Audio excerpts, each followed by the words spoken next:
Now, the first measurement we're doing is for the neck.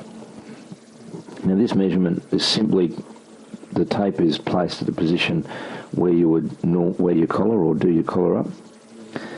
It's easier to take this measurement from the side rather than the front because the chin gets in the way. Now the tip with this is that you hold the tape with 2 fingers inside. Now if these 2 fingers are in full contact with the neck, then the measurement is too tight. They need to be basically in partial contact. All right, now the second measurement is the chest. Now what we're doing here is we're measuring around the largest part of the chest. Normally, just to make sure I've got it in the correct position, I make sure it's positioned underneath the armpits, pull it forwards and backwards a couple of times.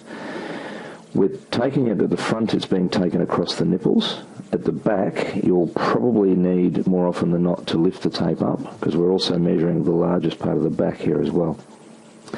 Measurement needs to be reasonably tight, not very tight, not very loose, just comfortable. Now the third measurement we're taking is the measurement for the stomach. Now this one is taken around the largest part of the stomach. Now with each person this is going to be slightly different. What I normally do is consult with the customer, find out exactly what or where the largest part of the stomach is. This is quite often around the love handles part, but not always. Again, we've got the first 2 fingers inside the tape. Similar to the chest measurement, it doesn't need to be tight, but depending on how the customer likes the fit of the shirt, whether they like it loose, fitted, just comfortable, you need to be very careful not to make this measurement too loose. Now, following that, we then move down slightly to the waist. Now, with the waist measurement, you need the tip is that the customer needs to be wearing a pair of trousers similar to that the measurement's being taken for. So in other words, business trousers with a belt on, worn at the level that it's normally worn at. Again, 2 fingers inside the tape.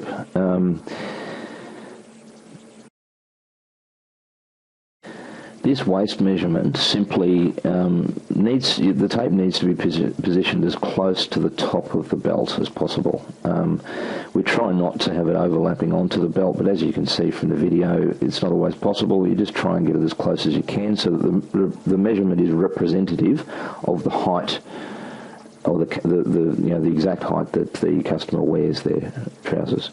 Now we move slightly down to the hips measurement. Or the seat measurement is another word for it. And this one is quite simply measured around the hips at the widest point of the seat. This is a measurement that needs to be snug. Quite often, just by looking side on, you'll tell where the widest part of the seat is, the pointiest part of the bottom. The measurement needs to be horizontal and straight. We can then take into account the preference of the customer, whether they want a loose fit or a fitted fit. Not a particularly difficult measurement to take. The next measurement is the upper hips measurement. I normally take this after the hips measurement because it's just a little bit easier to work out where it needs to be in between the hips and the waist measurements, roughly midway. It's quite a simple measurement to take. You just pass the tape around and place it in between that of the waist and the hips measurements. Try and keep it horizontal. It's very easy for the tape to get out of the horizontal, but it needs to be horizontal and it needs to be a fairly snug measurement. It's not difficult to take, and the reason we take it is it's for the fit of the trousers, the fit of the shirt, the fit of the jacket. It gives the shape, and quite a handy measurement to have and very simple to take.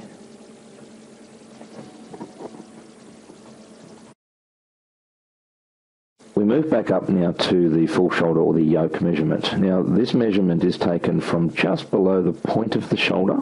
You get a feel for this. It can be more difficult on some people to find than others.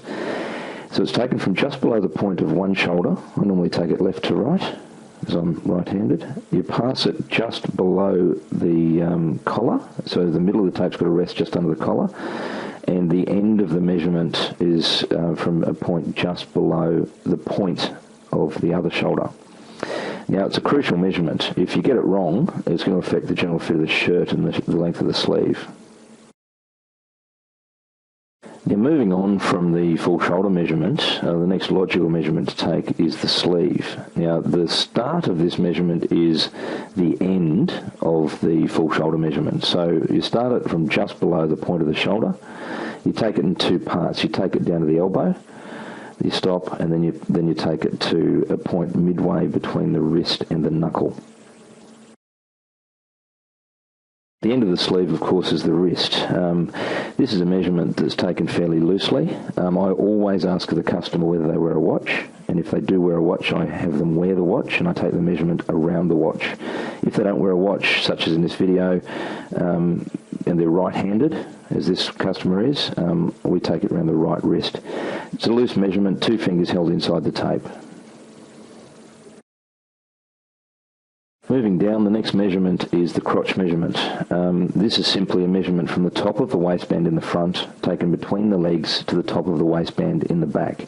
Remember, the customer's wearing a pair of similar trousers to what they're getting measured for, like business trousers. 2 ways of taking the measurement.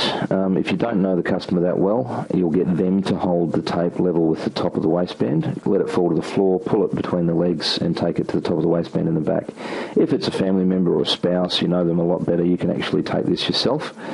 The measurement needs to then be pulled to the top of the waistband and you adjust it for fit, tighter or looser according to what the customer wants. Now, moving down, the next one is the thigh measurement. This is simply a measurement around the largest part of the thigh, and it should be a reasonably loose measurement. I always start by asking the customer whether they're right-handed or left-handed, because if they're right-handed, their right thigh would usually be the larger of the two, and vice versa. I also ask them what the largest part of the thigh is or where it is, and I then place the tape there. You pass it around the thigh, take it loose, a couple of fingers inside the tape as per usual, but you have a chair handy. This is the tip. Have them then sit down on the chair with that part of the thigh in direct contact with the chair, and it will then spread, which you'll be able to tell whether the measurement's correct. The trouser length measurement is simply from the top of the waistband at the side seam to the floor. Very important, you must not be wearing shoes for this measurement, because the measurement needs to go to the floor. And the last measurement is the jacket length measurement. Now, this is a measurement from the top shoulder seam of your shirt to the first knuckle of the index finger.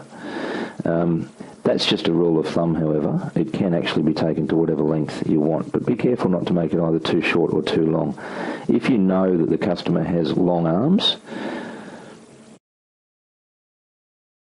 you will want to make this measurement a little bit shorter than the first knuckle, but that's a general rule of thumb that will apply for most people.